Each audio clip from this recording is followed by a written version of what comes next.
Welcome back to the Jonestead. I'm Mary. Today is Saturday, December 13th, 2025, and a state of emergency remains in effect for Washington as the northwest part of the state has been experiencing catastrophic flooding this past week.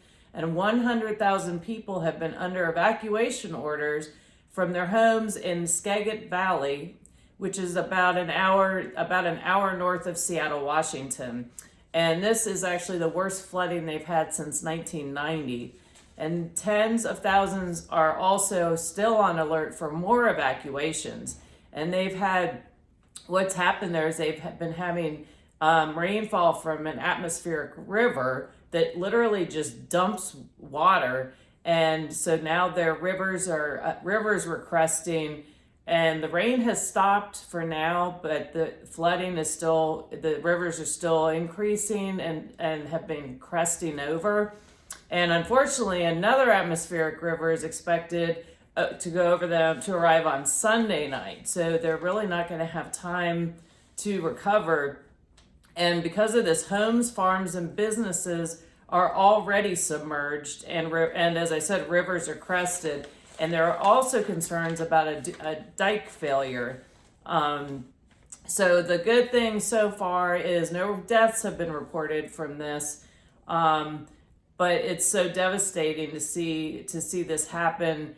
Of course, all these families being displaced right before Christmas. And this is why I talk so much about preparedness on this channel.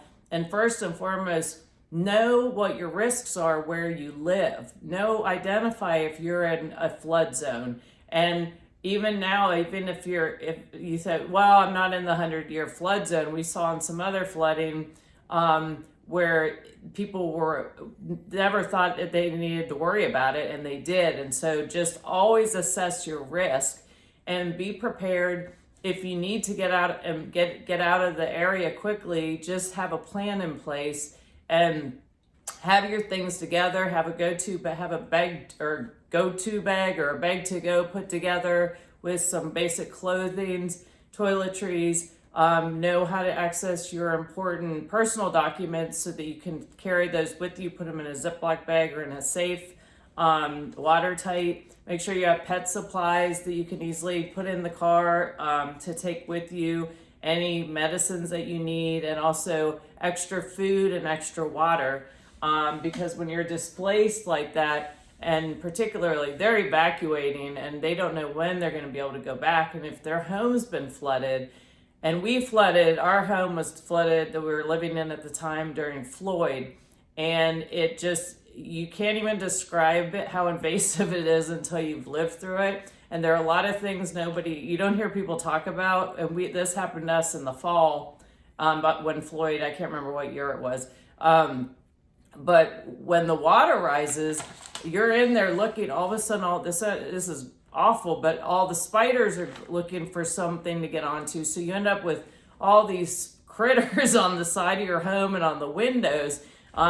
The other is you've got to worry about what's in the water, and if there's sewage in the water and so forth. And then being displaced unexpectedly from your home is extremely stressful. And so I definitely feel for these families, but because of that experience, and among others with the ice storm and everything else, that is why I've worked so hard to make sure we're as prepared as possible. I can always do more. I'm not perfect. And there are always weak spots that I'm trying to identify that I can improve on to make sure that we're as prepared as we can be, so that then we can help others. So again, let's pray for these families that are being displaced during Christmas, and that these businesses and that these communities can recover from this, and that they get the assistance that they need. So another thing I wanted to talk about, this past weeks, we've been watching gold and silver go up and up.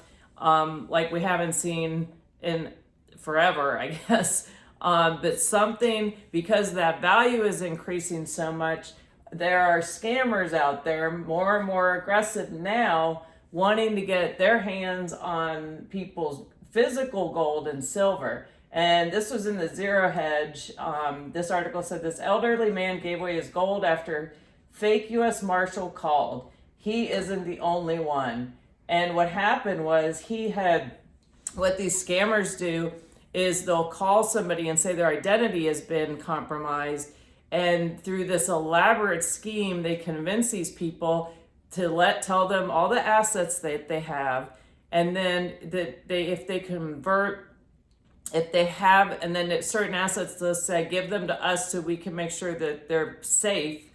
And, or they convince them, in the case with this gentleman, to use cash to go purchase gold and silver and give it to them for safekeeping, because he thinks he's talking to the U.S. Marshal's office or law enforcement. And so when he went in, he had this cashier's check already made out to $180,000. The coin shop owner thought he seemed uncomfortable, and he also had he was 79 years old. There was somebody else on the line, and he wrote a note saying, "Are you okay?" And it was apparent he wasn't. And so they called the police, and this gentleman they'd already stolen $100,000 in gold from him. And ultimately they were able to catch them. But this has been going on. Let's see here. It says, this was far from an isolated case. Since May 2023, the FBI Internet Crime Complaint Center has reported a surge in these scams. In September, an FBI warning estimated that losses from scams now total more than $186 million. And that's, once they have that physical gold, that's gone. They can't track that down. Not like a cell phone. Let's see. The surge in September, an FBI warning estimated the losses. I just said that. Known as the Gold Bar government impersonation scam, the scheme draws in unsuspecting elderly, retirement age, and vulnerable people.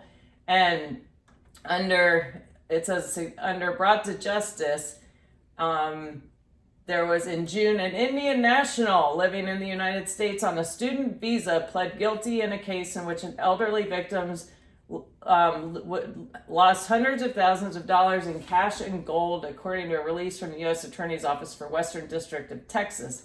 His name was, I can't even pronounce it, Dhiruv Rajeshbhai Mangukia, and he was only 21 years old.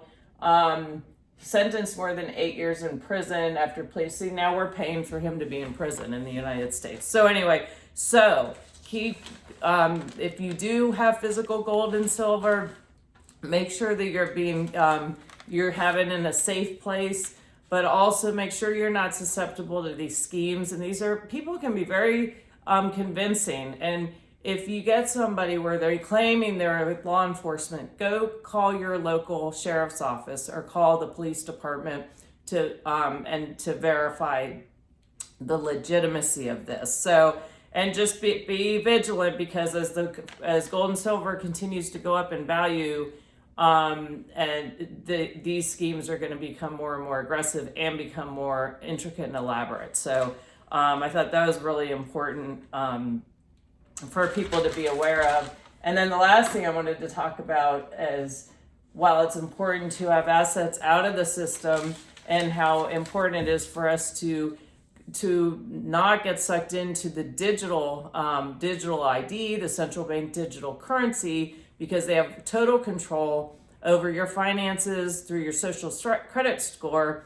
But also we've seen with our banking institutions now where they are debanking people, even though they say they aren't. But the office of, this was in Zero Hedge on December 12th, Office of the Comptroller of the Currency, the OCC, released a report that saying the 9 largest lenders in the U.S. made inappropriate distinctions that it used to restrict services among certain customers. And these 9, these are the 9 institutions that were actively engaged in debanking: J.P. Morgan, Bank of America, Citi, Wells Fargo, U.S. Bank, Capital One, PNC, and TD Bank. And that's not, let's see where's the total here? That was not 9. I'm sorry about that. TD Bank and BMO. So, of course, they claim that can't possibly be, but we saw it with the truckers, the Canadian truckers, where they had their bank accounts shut down. We've seen it with conservatives, where their ability to bank and to get credit and so forth has been compromised. We saw it with the Tea Party and the IRS. So another reason to not have all of your eggs in one basket, be at the bank, because again, they have control of your money. Plus, it's a fractional reserve system. They don't really even have your money. So, but that's another reason why you want to have invest in things outside of the systems, if you will, and the hard assets, so that you have more control and they can't shut you down just because they don't like what you're saying. So anyway, again, always prepare. Extra water, extra food, have extra reserve of for emergencies set aside, and be vigilant out there. Thank you for watching, and I look forward to talking to you all again soon. Please like, share, and subscribe, and have a great day.